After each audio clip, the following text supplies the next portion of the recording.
तर व्हिडिओ लॅरिंगोस्कोप्स तर याच्यात नॉट नेसेसरली व्हिडिओवालेच दिले, फक्त डायरेक्ट लॅरिंगोस्कोप पण दिले मॉडिफाईड त्यांनी. तर गोल्ड स्टँडर्ड आहे फायबर ऑप्टिक, फ्लेक्झिबल फायबर लिहायला पाहिजे होतं ॲक्च्युली, कारण की हे पण आहे रिजिड पण आहेत.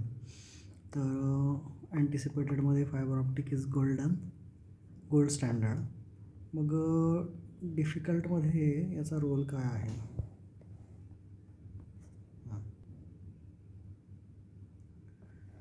फर्स्ट लाईन डिव्हायसेस असू शकतात का? ते म्हणतात नाही, रेस्क्यू म्हणून करू शकतो. हायर सक्सेस रेट आहे, रेकमेंड नाही केलं आहे बाबा. हायर सक्सेस रेट आहे,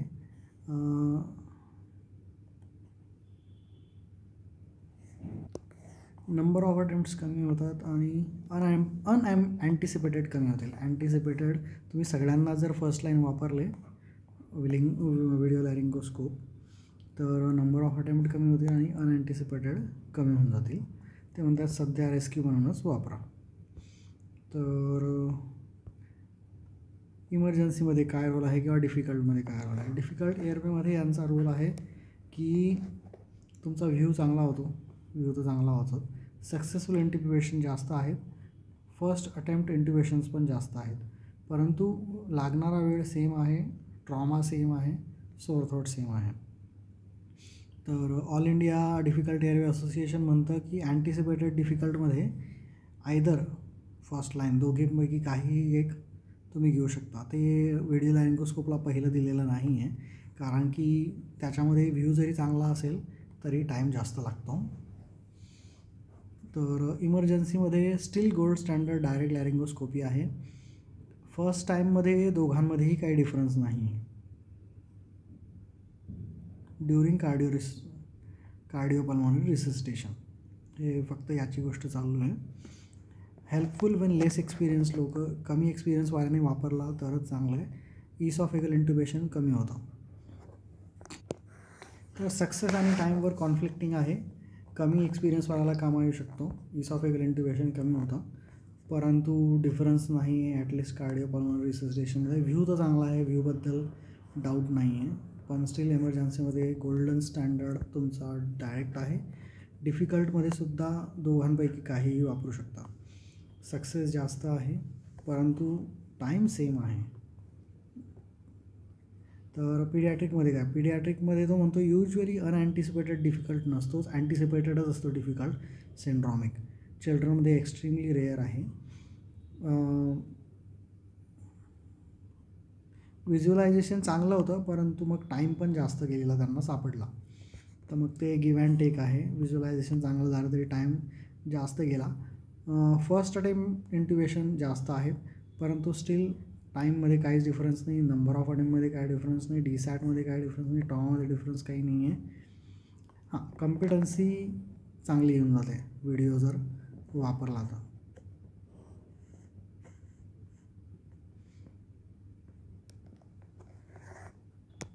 म्हणजे इथं सेकंड अटेम्प्टमध्येच तुम्ही इंट्युबेट कराल व्हिडिओमध्ये, तर DLमध्ये तुम्हाला 7वा अटेम्प्ट लागतो. फर्स्ट अटेम्प्ट इंट्युबेशन जास्त आहे पिडियाट्रिकमध्ये, हे आपण डेफिनेटली म्हणू शकतो. एवढंच, बाकी काही नाही आहे. कारण की नंबर ऑफ अटेम्प्ट स्टील सेमच आहेत. कॉम्पिटन्सी फास्टर असली तर सेम आहेत. डिफिकल्टमध्ये आपण बघितलं. डिफिकल्टची डेफिनेशन काय आहे? ASA म्हणतं की more than 3 attempts in 10 minutes. more than 3 attempts in 10 minutes. कॅनडावाले म्हणत आहेत की त्यांनी अटेम्प्ट्सवर नाही घेतली, व्हिज्युअलाइज काहीच झालं नाही, किंवा एकापेक्षा जास्त त्यांनी आणखी लो करून टाकला, एकापेक्षा जास्त change of blade adjunct or alternative device. तर ही डेफिनेशन बेटर वाटते, कारण की 3 अटेम्प्ट जाईपर्यंत खूप वेळ होऊन जातो. म्हणजे खूपच स्पेसिफिसिटी खूप आहे, परंतु याच्यात काय एकापेक्षा जास्त अटेम्प्ट लागला म्हणजे समजायलाच पाहिजे, एका अटेम्प्टमध्ये होऊनच जातं युजली. तर फर्स्ट व्हिडिओ लॅरिंगोस्कोप जॉन ए पेसीने बनवला होता, ग्लाइडस्कोप. कॅनेडियन सर्जन आहे तो पण ॲनास्थेटिस्ट नाही आहे, सर्जनने बनवला. नंतर हे 2 प्रकारचे स्कोप्स आहेत लॅरिंगोस्कोप, डायरेक्ट इनडायरेक्ट. हे व्हिडिओ लॅरिंगोस्कोप इनडायरेक्ट लॅरिंगोस्कोप आहेत. लुकिंग अराउंड द कॉर्नर म्हणजे तो टंगच्या खाली जो कॉर्नर आहे. सेकंड कर्व, 2 कर्व आहेत. फर्स्ट कर्व टंगची, सेकंड कर्व मग त्या लॅरिंग्सची. तर त्या दोघांच्या कर्वमध्ये looking around the corner. Camera टिपला असतो त्यांच्या, त्याच्यामुळे वाईड व्ह्यूइंग अँगल असतो. म्हणून ॲक्सेसचं अलाइनमेंट इज नॉट कंपल्सरी, कारण की तुम्ही ॲक्सेस एका लाईनमध्ये घेण्याकरता करतायत. इथे एका लाईनमध्ये तुम्ही जो डोळा आहे जो तुमचा तोंडाच्या बाहेर आहे तो तुम्ही कॉर्नरला टाकला आहे, त्याच्यामुळं मग अलाईन करायची गरज नाही राहत. मग इनडायरेक्टमध्ये तुमचं फायबर ऑप्टिक असेल, व्हिडिओ असेल, स्टायलेट असेल, मिरर, प्रिझम, कुठलीही सिस्टीम, त्याला इनडायरेक्ट लॅरिंगोस्कोपी म्हटलं आहे. क्लासिफाय कसं केलं आहे? मेथड ऑफ ॲडव्हान्समेंट म्हणजे चॅनल आणि नॉन चॅनल. एअर ट्रॅक पूर्णपणे चॅनल्ड आहे. पेंटॅक्स चॅनल्ड आहे. किंग विजन पण चॅनल्ड आहे. ग्लाइडस्कोप, मॅग्रा, सीमॅथ अनचॅनल्ड आहेत. नंतर कर्व, हायपर अँग्युलेटेड आणि नॉर्मल स्टँडर्ड मॅकिंटॉश. हायपर अँग्युलेटेड किंवा अँग्युलेटेड डी ब्लेड आहेत. नंतर ऑप्टिकल जसं की ट्रू व्ह्यू आणि बुलार्ड लॅरिंगोस्कोप, एअर ट्रॅक. हे याच्यामध्ये ऑप्टिकल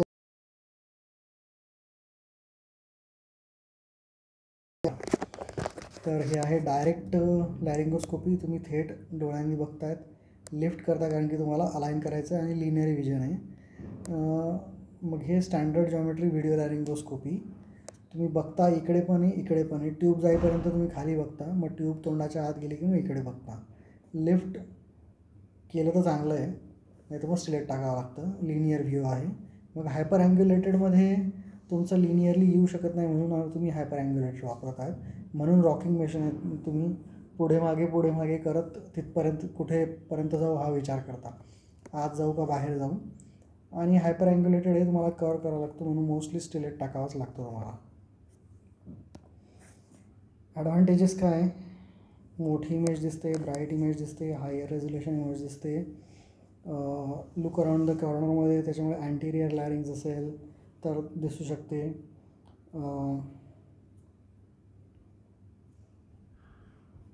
ही स्टीप बेंड जो आहे अलाइनमेंटचा,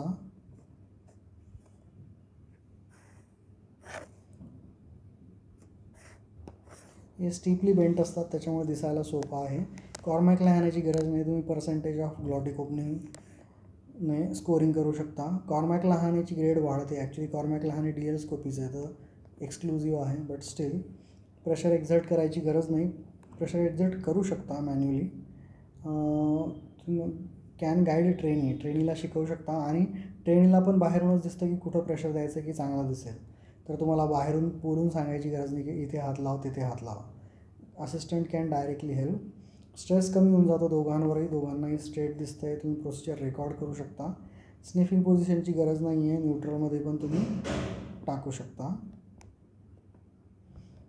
आणि ट्रॉमामध्ये असेल तर सर्वायकल कॉल काढायची आणि व्हिडिओ लॅरिंगोस्कोप वापरायचा. किंवा व्हिडिओ लॅरिंगोस्कोप नाही आहे तर मग फक्त जॉ थ्रस्ट देऊन तुम्ही नॉर्मल डी एल स्कोपीने करायची. मिडलाईन ब्लेड ठेवायचं. सर्वायकल स्पाईनची मुवमेंट एवढी जास्त गरज नाही पडत, कारण की अलाइनमेंट करायची गरज नाही आहे. त्याच्यामुळे लेस फोर्स लागतो, लेस इंजुरी होते. अँटिसिपेटेड अनअँटिसिपेटेड दोघेही वापरू शकता. ट्रॉमा कमी आहे, सोअर थ्रोट कमी आहे. फर्स्ट लाईन अजूनही स्टील रेकमेंडेड नाही आहे, रेस्क्यू म्हणूनच बोललं आहे. Still higher rate of success आहे. आणि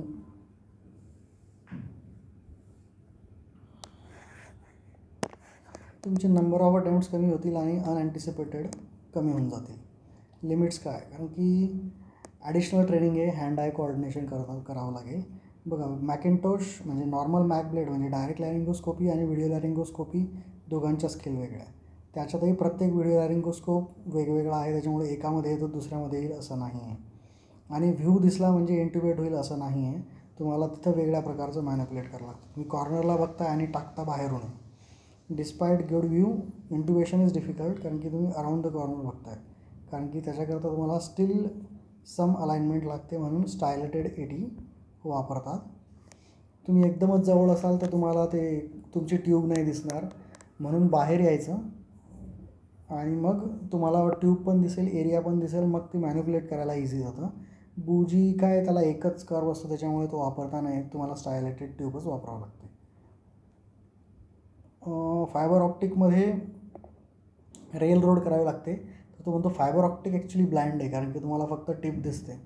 इथे तुम्हाला ती ट्यूब तुमच्या नजरेखाली कुठे चालली ते दिसते, म्हणून फायबर ऑप्टिकमध्ये इंजुरी होण्याचा चान्स आहे. याच्यात जर तुमचा व्ह्यू तुम्ही बरोबर बाहेर ठेवला तर इंजुरी नाही होत. आणि ॲक्च्युली तिथे थोडं मॅनिपुलेट करावं लागतं. तुमची ट्यूब व्ह्यू वेगळा असतो, ट्यूब ती समोरून निघते आणि अँटिरियर वॉलला स्टक होऊ शकते, म्हणून मॅनिप्युलेशन जरुरी आहे. दिसत जरी असेल ट्यूब टाकणं हे पुढचं वेगळं स्किल होऊन जातं. लिमिटेशन्स काय आहे, तुम्ही नाकातनं नाही टाकू शकत, ट्रॅकियोस्टोमीतनं नाही टाकू शकत, थोडं तरी स्पेस लागतं. फक्त तुमचा जो बॉनफिल्स आहे, रेट्रोमॅन्डिक्युलर स्टायलेट, त्याला मग तुम्ही एकदम कमी स्पेसमध्ये टाकू शकता. कम्प्लीट डिस्मिसल वायर्ड जो आहे तर टाकू शकत नाही, तुम्हाला फायबर ऑप्टिकच लागेल. DLT पण कन्फर्म नाही होत. कॉम्प्लिकेशन काय आहे, टाईम टू इंट्युबेशन लागू शकतो, कारण की तुम्हाला मॅनिपुलेट करावं लागतं. Difficult part is to direct the tube. म्हणून बच्चूमध्ये जास्त इश्यू आहे, हायपॉक्सिया आणि ॲपनिया होण्याचा चान्स जास्त आहे, आणि सर्वच जण स्ट्रेसमध्ये येऊन जातात. ऑपरेटर, असिस्टंट, इंजुरीचे चान्सेस आहेत, सगळीकडेच आहेत. मग वोकल कॉर्डला इम्पिंज होऊ शकतं, अँटिरियर ट्रॅकियल वॉलला होऊ शकतं, म्हणून रोटेट करून टाकायला लागते. इमर्जमध्ये आपण बघितलं गोल्ड स्टँडर्ड डायरेक्ट लॅरिंगोस्कोपी आहे. फर्स्ट पासमध्ये काही डिफरन्स नाही आहे. स्टील नंबर ऑफ अटेम्प्ट्स कमी होतात, व्ह्यू चांगला आहे, लेस एक्सपिरियन्ससाठी चांगला आहे, इसॉफेगल ट्यूब कमी होते. पीडियाट्रिकमध्ये अनएंटिसिपेटेड नाही आहे, अँटिसिपेटेडला तुम्ही ऑलरेडी भरपूर काही केलेलं असतं. व्हिज्युअलायझेशन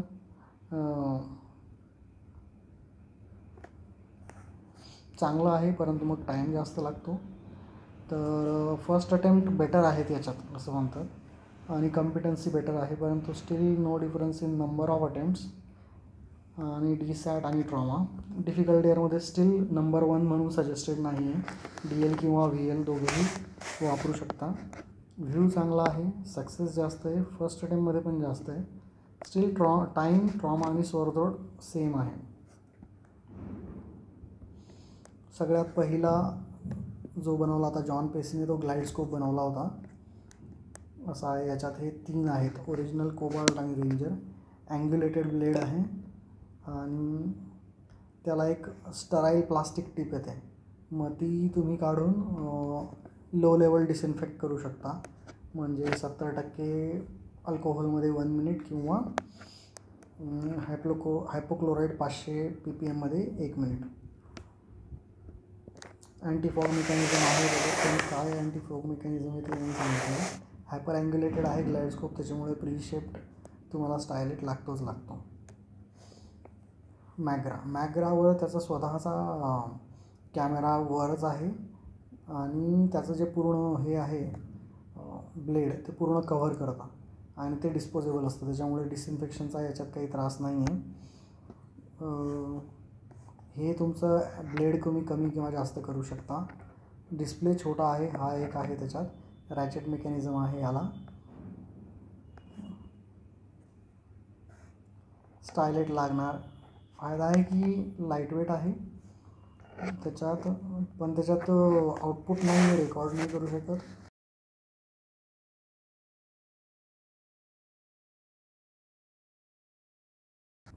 छान सगळ्यात फीचर असलेला, कारण की याच्यात आता म्हणतो फायबर ऑप्टिक पण अटॅच होतं, कसं होतं ते नाही माहिती. स्ट्रेट मिलर आहे, स्टँडर्ड मॅकिंटोश आहे, आणि हायपर अँग्युलेटेड D पण आहे. आणि बच्चूचे पण सर्व साईजेस अवेलेबल आहे, 0, 1, 2, आणि मिलर पण साईजेस अवेलेबल आहे. एवढे सगळे कोणामध्ये नाही आहेत. आणि त्या ब्लेडलाच कॅमेरा आहे, आणि sterilisation is by low temperature sterilisation, स्टेरॅडने करू शकतो. Low temperature hydrogen peroxide gas plasma टेक्नॉलॉजीने 60पर्यंत टेम्परेचर घेऊन जातात, आणि हायड्रोजन परऑक्साईडचा प्लाझ्मा तयार करतात. कुठेच अल्ट्रासाऊंड किंवा स्टीम अलाउड नाही आहे. स्टीम याला आहे रिजिडला, पण त्याच्यात इथे सर्व ब्लेडला नाही आहे, ते मला कळालं नाही exactly. Bullard rigid fibre optic laryngoscope, rigid fibre optic scope आहे. तुम्हाला याच्यावर कॅमेरा वेगळ्याने लावावा लागेल जर लावायचा आहे तर. याच्यातही तुम्हाला पोझिशन मिडलाईन ठेवायची आहे, एक्सटेन्शन द्यायचं नाही आहे, मिडलाईनवरनं घुसायचं आहे न्यूट्रल पोझिशनमध्ये. हा एस शेप्ड आहे. याला वेगळं स्टायलेट त्याचं बसतं. तो स्टायलेट आणि ट्यूब त्याच्यात फिक्स करायची आणि मग ते सोबतच आत जातं.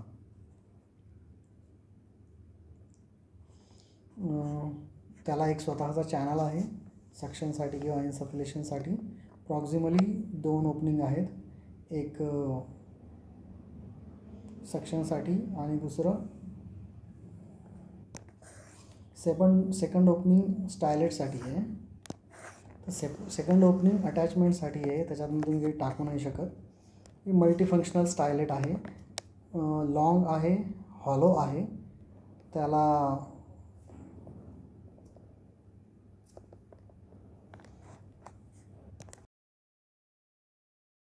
Visible fibre scope, tube exchanger किंवा स्मॉल कॅथेटर त्याच्या आतनं टाकू शकता तुम्ही. परंतु हे सर्व डिफिकल्ट आहे मनोवर करायला. तर 3 सायझेस आहेत, पीडियाट्रिक लॉंग आणि ॲडल्ट. तर ॲडल्टमध्ये पण टिप एक्सटेंड करता येते. प्लास्टिकची टिप असते त्याला समोर. आणि mouth opening as small as 6 mm मध्ये तुमचं काम होऊ शकतं. मेथड ऑफ इन्सर्शन पुन्हा त्याचं न्यूट्रल ठेवायचं, मिडलाईन ठेवायचं. हा झाला Bullard rigid fibre optic लॅरिंगोस्कोप.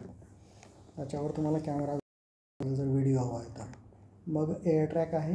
Air track पण हा स्कोप आहे, त्याच्यावर तुम्हाला कॅमेरा वेगळा लावावा लागेल. हा पूर्णपणे डिस्पोजेबल आहे, त्याच्यामुळे याचा काही प्रश्नच नाही आहे. याचा काय म्हणतात त्याला, स्टेरिलिटीचा पूर्ण फेकून देता येतो त्याला. त्या चॅनलला आहे हा एअर ट्रॅक. लाईट समोर आहे त्याच्या आणि तो लाईट स्वतःच अँटी फॉगिंगचं काम करतो. थोडा वेळ आधी लाईट चालू करून ठेवावा लागतो. ETT प्रीलोड करून ठेवावी लागते. मिडलाईनने घुसायचं आणि ETT लॅटरल डिसेंगेज करायची लॅटरली. अर्धा 1 मिनटं लागतो त्याला वॉर्मअप व्हायला, अँटी फॉग करायला. लेस पॅनोरामिक आहे कारण की तुम्ही डायरेक्ट बघता, तुम्ही प्रिझमच्या द्वारे. हे ऑन ऑफ बटन असतं याला. डबल ल्युमेन ट्यूब पण टाकू शकतो त्याच्यात.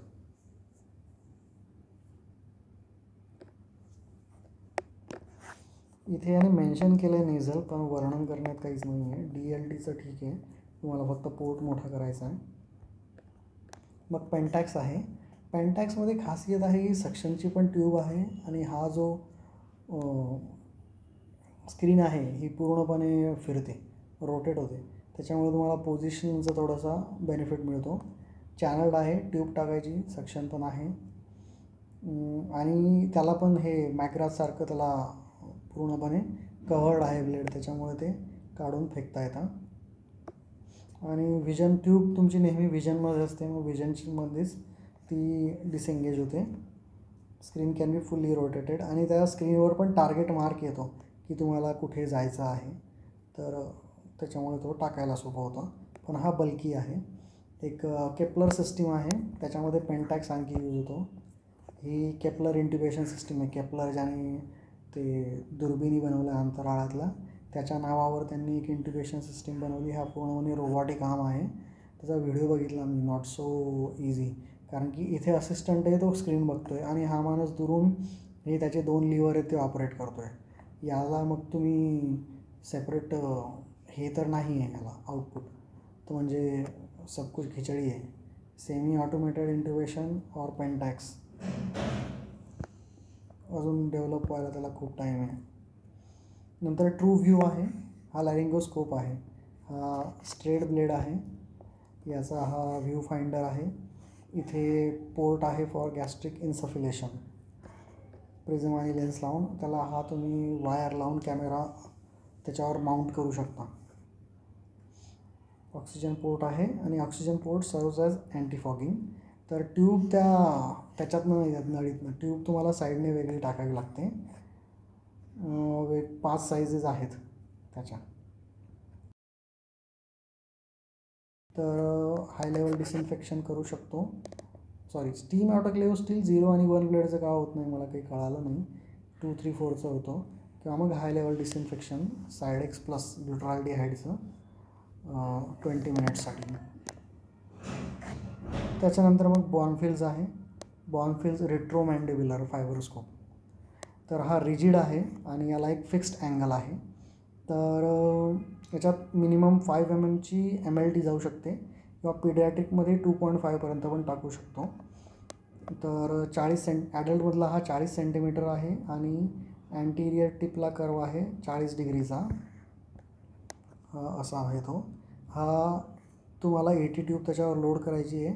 हे कनेक्टर आहे, याच्याने ती तिथे फिक्स करायची आणि लॅटरली हा पोर्ट याच्यातनं तुम्ही ऑक्सिजन देऊ शकता किंवा सक करू शकता. तुम्हाला हे असं दिसतं. तुम्हाला डायरेक्ट याच्यातनं पण बघता येतं. फायबर ऑप्टिक आहे, याच्यातनं तुम्हाला लाईट प्रोजेक्ट होईल आणि असं तुम्हाला क्रिसेंट दिसेल. ही तुमची ट्यूब असेल. राईट साईडने जायचं आहे एक पेनसारखं पकडून. तर इंडिकेशन्स काय आहेत? डिफिकल्ट एअरवे इंडिकेशन नाही आहे असं.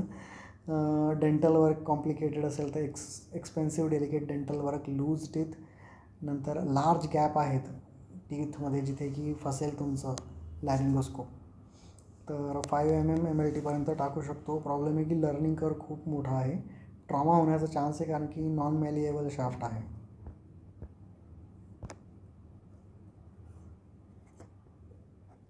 आयपीस आहे ज्याच्याने तुम्हाला डायरेक्टली दिसतं किंवा मग तुम्ही त्याच्यावर मग कॅमेरा माउंट करू शकता आणि तो फिक्स करणारा सिलिकॉन कोन आहे तो पण बघितला पोर्ट, त्याच्याने 80 ट्यूब फिक्स होते आणि गॅस्ट्रिक सफरेशनसाठी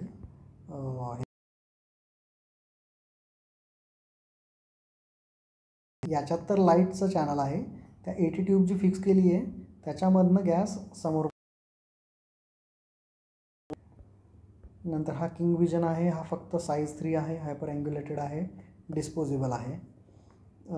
अँटीफॉग मटेरियल त्याच्यातलं अँटीफॉग आहे, मेकॅनिझम नाही सांगितलं तरी स्टील त्याला 13 किंवा 18 मिनिमम ओपनिंग लागते. चॅनल्ड आणि नॉन चॅनल्ड पण भेटतो त्याच्यात. नंतर एक केपलर बघितलं आपण, it is just theoretical concern. तर हा किंग विजन आहे 3 नंबरचा, डिस्पोजेबल, चॅनल्ड, नॉन चॅनल्ड. हा बॉर्नफिल्स रेट्रोमोलर इंट्युबेटिंग फायबरस्कोप रिजिड. नंतर हा ट्रू व्ह्यू लॅरिंगोस्कोप, फक्त याच्यात प्रिझम आणि लेन्स, लोडेड विथ सक्शन आणि रोटेटिंग तुमची स्क्रीन, एअर ट्रॅक, डायरेक्ट व्हिजनने दिसतं तुम्हाला. हा पूर्णपणेच डिस्पोजेबल आहे, चॅनल्ड आहे. नंतर हा तुमचा बुलार्ड रिजिड फायबर ऑप्टिक लॅरिंगोस्कोप आहे. 80 ट्यूब लोड करायची, मॅनिप्युलेशन करणं डिफिकल्ट आहे, टाकू शकतो. माउथ ओपनिंग कमी असेल तरी चालतं. हा सगळ्यात त्याचा ॲडव्हान्टेज आहे. 6 mm मध्ये पण टाकू शकतो. आपला स्टँडर्ड CMAC आहे. मग मॅकग्राथ विथ डिस्पोजेबल ब्लेड्स आहेत छोटूसा. नंतर ग्लाइडस्कोप आहे. ग्लाइडस्कोप पण हायपर अँग्युलेटेड आहे, नॉन चॅनल्ड आहे. स्टायलेट लागतं, मिडलाईन लागतं, दॅट्स इट.